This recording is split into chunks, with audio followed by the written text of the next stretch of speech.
Local 4 News begins right now with a breaking news alert. In fact, two big breaking stories happening right now. Detroit police have just identified the suspect wanted in the deadly beating of a Metro Detroit man. But we're going to begin with the massive fire just down the street from Little Caesars Arena. Smoke seen all across the downtown skyline tonight when a once legendary Midtown concert venue catches fire. Long abandoned and now owned by the Illich family, the building on Cass is believed to be a total loss. Tim Pamplin is on the scene with a night cam. Tim. Fire breaking out here around 9 o'clock this evening on Cass, just north of Little Caesars Arena. There's two structures here, two different buildings. Back in the day, this was the Gold Dollar Bar. Dates back to the 1930s. The three blasts from the air horn, letting firefighters know you've got to get out of this building. They're going on the defensive, battling the flames from above. The structure is simply too unsafe. Ladder units got up, two of them, most of the evening pouring water on this building. The slow roll was rolling up. The cyclists stopped to watch history burn down. Again, just north of downtown, the Gold Dollar. Like I say, dates back to the 1930s, but in 1999, well, a young Jack and Meg White played their very first performance together as the White Stripes. So back out here now, firefighters facing one of the most dangerous parts of the operation, going inside the partially collapsed building, making sure there's nobody inside. A little piece of Detroit's history burning down. That's for seeing along Cass tonight with the night cam. Tim Pamplin, Local 4. Okay, Tim, we're also following breaking news of the manhunt going on right now in Detroit to find the suspect wanted for a deadly beating on Detroit's west side. Larry Spruill is live at Detroit Police Headquarters with some new information. Larry, good evening. Good evening, Kimberly. Right now, police are still looking for that suspect, but we do know a name and what he looks like. Meanwhile, we also spoke with friends of the victim's family.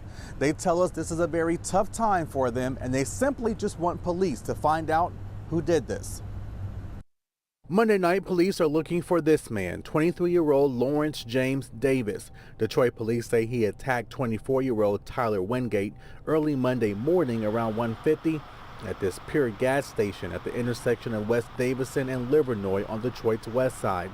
Police say this all happened after a car accident between the two. Witnesses say after the crash, Wingate got out of his 2011 Buick Regal when he was attacked. Local 4 obtained surveillance video from the gas station. You can see Davis walking up to Wingate and punch him. You then see Wingate fall to the ground. Now, the rest of the video is too graphic for TV, but it shows Davis kicking and punching Wingate multiple times. Police say he died at the scene. Monday, friends of Wingate started this GoFundMe page. I talked to a friend of the family off camera. She tells me Tyler played basketball and loved the outdoors. She says this is a tough time for the family, and Tyler will be missed by family and a lot of friends. So, of course, the question is tonight, do you know the suspect or do you know where he is right now? If you want to take another look at his picture or that video, you can. It's on our website. Click on Detroit.com. And, of course, if you know anything about where he is or about this case, you are asked to call Crime Stoppers. We're live at police headquarters tonight. Larry Spruill, Local 4. Terrible. All right, Larry. Well, thousands of people still without power tonight after the weekend storms left 600,000 for a while in the dark. Right now, DTE says they've got 140,000 customers who are still waiting. Company has 2,000 employees, we're told, right now working 16-hour shifts. The estimate late tonight is that 90% of customers will have their power restored by tomorrow night. DTE says power should be fully restored by the end of Wednesday. That's good news, and we know they're working hard to get everybody's power back online. Fortunately, though, for everybody that still doesn't have power, the air conditioning wasn't really needed today. You could get by, so I think a lot of people really appreciated that. You know, the biggest problem tonight is if you go to sleep with the windows open, you may be a little chilly when you wake up in the morning because these temperatures are going to fall through the 50s tonight. We only got 77 on the high side today, so fell below average to at least finish the day. And now as we go into the nighttime hours, we're already seeing 50s up here in our north zone. Lapeer and Port Huron both at 57. Of course, the humidity is very low and will stay that way for the foreseeable future. Here's how tomorrow morning starts out. We'll get up to 69 degrees by 10 o'clock, 70s in the afternoon. However, our only chance of rain and thunderstorms this week. Plus, we tied that record heat this weekend on Saturday but there's an even more impressive record that may have been shattered elsewhere in the state. We'll look at that coming up in a few minutes. Guys? Well, how did Troy's now convicted city manager get away with bad behavior, including shaking down a city contractor for so long? Well, tonight a forensic audit lays the blame right at the top. Mara McDonald live in Troy tonight with more on an audit that is not flattering, Mara. Devin, it's not flattering at all. And as we speak right here, Troy City Council is still in session right now talking about that audit, which in part finds that Kishnick was able to do what he did because of the quote unquote tone at the top. How did Troy City Manager Brian Kishnick, now serving 30 months in prison for shaking down the city's paving contractor, get away with it for so long? According to a forensic audit by Plant Moran, it identified, quote, a culture of complicity plagued the city that allowed behaviors not in the best interest of the city to continue. I think that, number one, we've got a culture of corruption that was started by the city manager, and many of us believe that the mayor is responsible. The mayor fed onto this culture of corruption. That's our personal opinion. But it goes to one step further. If the council today approves a payout of someone that supported corruption in this city, what are we doing? What type of message are we sending to the rest of the city employees? The audit is illuminating. Before Kishnick was busted in a corruption probe for his behavior, the city hired an outside law firm to come in and take a look at Kishnick's behavior. That report detailed his abuse of power and problematic behavior, and yet nothing changed. There were many people that knew that there were violations by Brian Kishnick, and they were complicit due to the tone brought by council. Why didn't the city's finance director raise all sorts of red flags? The answer appears simple. He feared for his job, and Kishnick appeared coated in Teflon to abuse staff and had carte blanche with city resources like credit cards.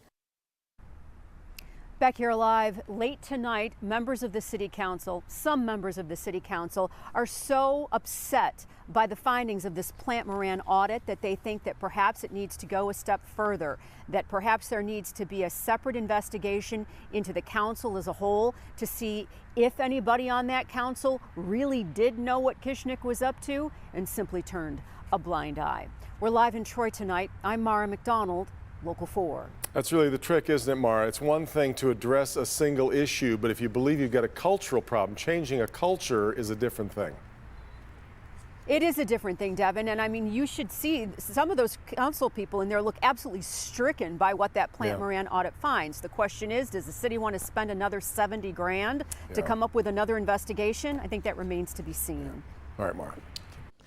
Well, we could learn tomorrow whether former Michigan State University President Luana K. Simon will stand trial for her role in the Larry Nassar scandal. The former school president will be appearing before a judge for the 7th day in what has become a lengthy preliminary hearing.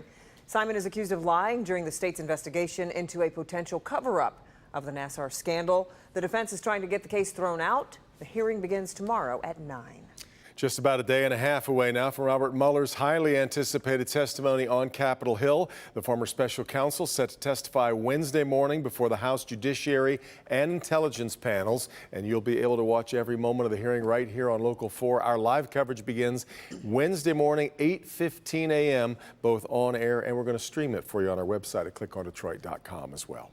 The NAACP's annual President's Reception held at the Renaissance Ballroom in downtown Detroit. The reception, hosted by NAACP President and CEO Derek Johnson, gives guests the opportunity to meet and network with hundreds of volunteers and leaders from around the country. The 110th annual NAACP convention in Detroit runs through Wednesday. Busy day for the convention already, and still a long way to go. We'll have it covered for you. Meanwhile, have you found already that kids grow up awfully fast? Oh my goodness, they told me that. I didn't believe it until now. But new tonight, science that shows children today are hitting puberty earlier than ever before. Also coming up, he was dressed as a Batman villain. Pretty bizarre chase involving the Joker that got only stranger when the masked man took off on foot. Karen. I have 3 daughters. I'm from Detroit. And she was human trafficked. But a mobile jewelry studio is changing her life. This has enabled us to go and reach more women. The mission of Men on the Move and how it's saving women's lives. Next. Overwhelmed by back-to-school sales? We're here to help. See why experts say that you should wait to buy certain items until after school starts. Plus, Tasty Tuesday with your pick for the best wings in Metro Detroit.